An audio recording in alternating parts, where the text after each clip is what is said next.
Good morning बच्चों, कैसे हैं आप सभी। आशा करता हूँ आप बहुत बढ़िया होंगे, बहुत ही मस्त होंगे और बहुत ही दिल से मेहनत भी कर रहे होंगे इस समय में। आज हम जो पढ़ेंगे बच्चों, क्लास 10th साइंस का फर्स्ट चैप्टर स्टार्ट करेंगे, that is chemical reaction and equation.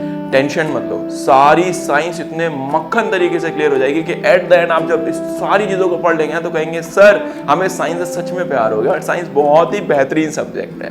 आपको हर एक चीज की फील आएगी, आज आपको हर एक चीज का मतलब समझ में आएगा कि किस तरीके से हम लोगों ने क्या करा, किस तरीके से हमने किसी केमिकल कंपाउंड को रिएक्ट करा। तो सारी टेंशनें खत्म हो जाएंगी। बस आपको क्या करना है, बहुत ही ईमानदारी से, बहुत ही पेशेंसली आपको ये सुनना है, ठीक है। नोट्स की टेंशन मत लो, जो भी पढ़ाऊंगा उसके नोट्स डिस्क्रिप्शन बॉक्स में डाल दूंगा, वहां से आप नोट्स डाउनलोड करना। बस आपको कान में लीड लगानी है, शांति से कोने में बैठना है और बस सुनते चले जाना है, ठीक है प्यारे बच्चों। चलो शुरू करते हैं।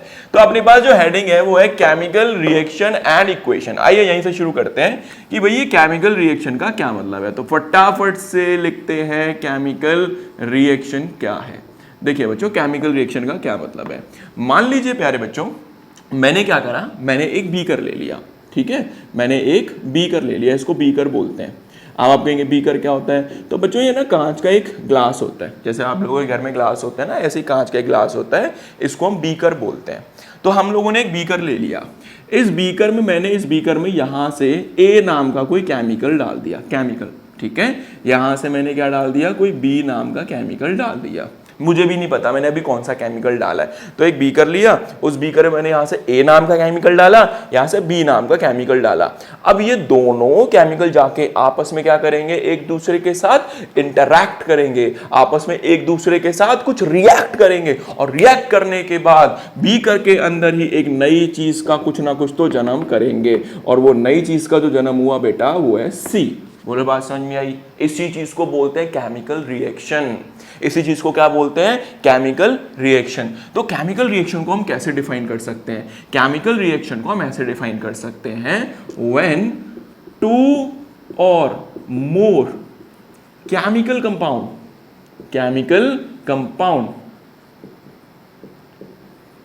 interact with each other,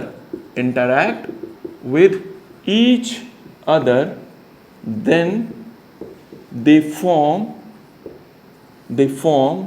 a new compound. This is called a chemical reaction. क्या मतलब हुआ इसका, आओ एक एक लाइन को डिकोड कराता हूं बच्चों। यहां पे आपके मन में एक सवाल आना चाहिए था, और वो सवाल ये आना चाहिए था कि सर यहां पर जो हमने ए और बी डाले, क्या हम दो ही डालेंगे, क्या दो ही केमिकल डालेंगे। बेटा तुम जितने डाल सकते डाल दो, 1 2 3 4 5 6, लेकिन उनको रिएक्ट कराने का कुछ ना कुछ तो बनेगा ही बनेगा। बात समझ में आई। इसलिए मैंने क्या लिखा, व्हेन टू और मोर, दो या दो से ज्यादा केमिकल कंपाउंड, जब हम केमिकल कंपाउंड को इंटरैक्ट कराते हैं, आपस में कुछ मिलाते जुलाते हैं, तो एक नई चीज का फॉर्मेशन होता है, न्यू केमिकल कंपाउंड का फॉर्मेशन होता है बच्चे। इसी को बोलते हैं हम केमिकल रिएक्शन। इसको बोलते हैं केमिकल रिएक्शन। समझ आ गया केमिकल रिएक्शन, शाबाश। अब देखो एक एक चीज आगे बढ़ाते हैं। तो पहला कॉन्सेप्ट अपन का केमिकल रिएक्शन फिनिश हो गया। अब सेकंड कॉन्सेप्ट जो है वो है हमारा, भाई ये इक्वेशन क्या होती है।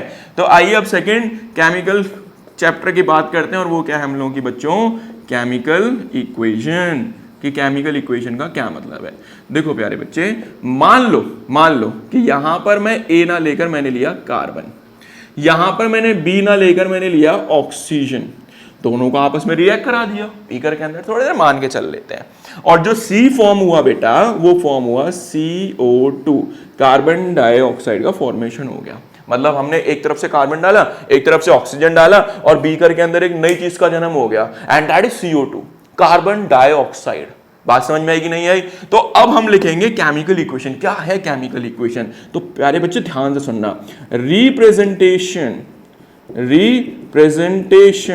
of chemical reaction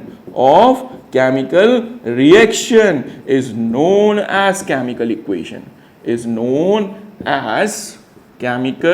equation, तो केमिकल इक्वेशन का क्या मतलब है बेटा, आपने जो केमिकल रिएक्शन करी उस केमिकल रिएक्शन को एक फॉर्मेट में लिखना, इसी को बोलते हैं हम लोग केमिकल इक्वेशन। तो आओ इसको मैं एक फॉर्मेट में लिख के दिखाता हूं। वो फॉर्मेट क्या है, ध्यान से देखो। यहां पे क्या लिया था बच्चों मैंने, यहां पे लिया था मैंने कार्बन, क्या साथ में मिलाया प्लस, तो साथ में मिलाया ऑक्सीजन और एक नई चीज का जन्म हुआ एंड दैट इज CO2। बेटा इसी को बोलते हैं हम लोग केमिकल इक्वेशन। तो आज से भूलना नहीं है केमिकल इक्वेशन क्या है, representation of chemical reaction is known as chemical equation. तो हमने रिप्रेजेंट करा केमिकल रिएक्शन को और क्या बना दिया, केमिकल इक्वेशन बना दिया। बात समझ में आई कि नहीं आई? अब ये जो मैंने केमिकल रिएक्शन लिखी है, ये जो मैंने केमिकल इक्वेशन लिखी है, बेटा ये ऐसे नहीं लिखी जाती, इसके छोटे मोटे एक दो लाइन के रूल्स हैं और वो समझाता हूं, फिर बढ़िया बढ़िया बातें करते हैं। एक काम करते हैं, पहले यहां तक लिखे फिर आगे बढ़ते हैं। लिख लीजिए बच्चों, लिख लिया बच्चों। चलो अब एक दो एग्जाम्पल और लेते हैं और आपको बताते हैं कि केमिकल रिएक्शन को रिप्रेजेंट कैसे करा जाता है। आइए स्टार्ट करते हैं। तो वही हमारी पुरानी बात कि हमारे पास क्या है बच्चों, एक केमिकल इक्वेशन है, केमिकल इक्वेशन। तो हमारे पास एक केमिकल इक्वेशन है, इस केमिकल इक्वेशन को समझते हैं। तो मान लीजिए मैंने एक रिएक्शन लिखी, मैंने लिखा H2, यहाँ पे लिया गैस, मैंने लिखा N2, यहाँ पे लिया गैस, और भाई एक नई चीज का जन्म हुआ एंड दैट इज NH3। बहुत से बच्चे परेशान है, क्या लिख दिया आपने, आओ समझाता हूँ, घबराना नहीं है। तो हमने एक बीकर बनाया, बीकर बनाने के बाद प्यारे बच्चे यहाँ से डाली मैंने नाइट्रोजन गैस, ठीक है, यहां से मैंने डाली प्यारे बच्चे हाइड्रोजन गैस, और दोनों को मिलाया, और दोनों को मिलाने के बाद एक नई चीज का जन्म हुआ एंड दैट इज NH3। तो ये क्या है, हमारी अमोनिया गैस, ठीक है, अमोनिया फॉर्म हो गया, ऐसे समझिए। तो अब देखो क्या हुआ बच्चों, यहां पर ये जो मैंने देखो, मैंने इस केमिकल रिएक्शन को इस फॉर्मेट में रिप्रेजेंट करा है, करा है कि नहीं करा, इसको बोलते हैं केमिकल इक्वेशन। अब आगे सुनते हैं बेटा, जो हमारे एरो के लेफ्ट साइड में लिखे गए that means on LHS, LHS बोले तो बच्चों लेफ्ट हैंड साइड, इन सभी को हम लोगों ने एक नाम दिया और प्यारे बच्चे इसको बोलते हैं हम लोग रिएक्टेंट्स। क्या बोलेंगे, दे आर रिएक्टेंट्स, याद रखना है, रिएक्टेंट्स, ठीक है। और जो हमारे एरो के राइट साइड में है यानी कि RHS में, RHS का मतलब क्या हुआ, राइट हैंड साइड, इन सभी को बोलते हैं बच्चों हम लोग प्रोडक्ट। क्या बोलेंगे, प्रोडक्ट। तो एक केमिकल रिएक्शन में बताओ कितनी चीजें होती हैं भाई, एक केमिकल रिएक्शन के अंदर टोटल दो चीजें होती हैं, कौन कौन सी, the first one is reactants and the second one is product. अब सवाल ये सर मजा नहीं आया, एक सवाल और हो जाए तो हमारा जीवन सुधर जाए। आओ एक सवाल और करा देते हैं, carbon plus oxygen gives CO2, बताइए जल्दी बताइए रिएक्टेंट कौन है, तो बच्चे ये हुआ हमारा रिएक्टेंट और ये हुआ हमारा प्रोडक्ट। बोलो बात समझ आएगी नहीं है, नहीं आई सर, एक एग्जांपल और हो जाए तो मजा ही आ जाए। आओ एक एग्जांपल और करा देते हैं, एक एग्जांपल और कर लेते हैं। H2 plus O2 gives H2O, जल्दी बताओ रिएक्टेंट कौन सा, प्रोडक्ट कौन सा, तो प्यारे बच्चे ये हुआ मेरा रिएक्टेंट और ये हुआ मेरा प्रोडक्ट। समझ में आया कि रिएक्टेंट क्या है, प्रोडक्ट क्या है। तो अब मैं आपसे पूछता हूं रिएक्टेंट का मतलब बताओ मुझे। तो रिएक्टेंट वो केमिकल स्पीशीज हैं, रिएक्टेंट्स वो केमिकल कंपाउंड है जो आपस में रिएक्ट करते हैं, और प्रोडक्ट क्या है, प्रोडक्ट वो है जो रिएक्टेंट के रिएक्ट करने से बना। बात समझ में आई कि नहीं आई? तो इनको अब क्या करते हैं, इनको अपने अंग्रेजी भाषा में लिख लेते हैं, क्योंकि पेपर में तो हमें अंग्रेजी भाषा लिख कर आनी है। अब मैं ऐसे थोड़ी ना समझाऊंगा टीचर को कि सर पेपर आया कि व्हाट इज अ रिएक्टेंट, अरे जो आपस में रिएक्ट करते हैं, ऐसे मत लिखना, मार्क्स कट जाएंगे। समझ में आया? तो इसको अब अंग्रेजी भाषा में लिखना पड़ेगा। आओ अंग्रेजी भाषा में लिखते हैं। तो एक काम करते हैं, पहले ये लिखो, फिर मैं इसकी अंग्रेजी भाषा बताता हूँ, आई मीन इंग्लिश में बताता हूँ कि कैसे लिखना है। लिख लीजिए बच्चों, लिख लिया बच्चों? चलिए अब अपनी अंग्रेजी भाषा में कंटिन्यू करते हैं और फटाफट से रिएक्टेंट और प्रोडक्ट की डेफिनेशन छाप लेते हैं। तो देखो रिएक्टेंट क्या होते हैं, रिएक्टेंट क्या होते हैं, अ रॉ मटेरियल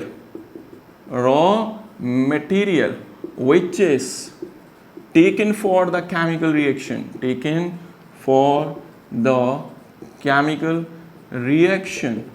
जो हम लोग क्या ले रहे हैं, केमिकल रिएक्शन के लिए ले रहे हैं, इसको बोलेंगे called a reactant, called a reactant, REAC। Spelling error, माफ करिएगा, रिएक्टेंट। दूसरा आइए प्रोडक्ट की बात कर लेते हैं। तो प्रोडक्ट क्या होता है? प्रोडक्ट क्या होगा? अ कंपाउंड फॉर्म बाय, है ना मस्त English, a compound form by the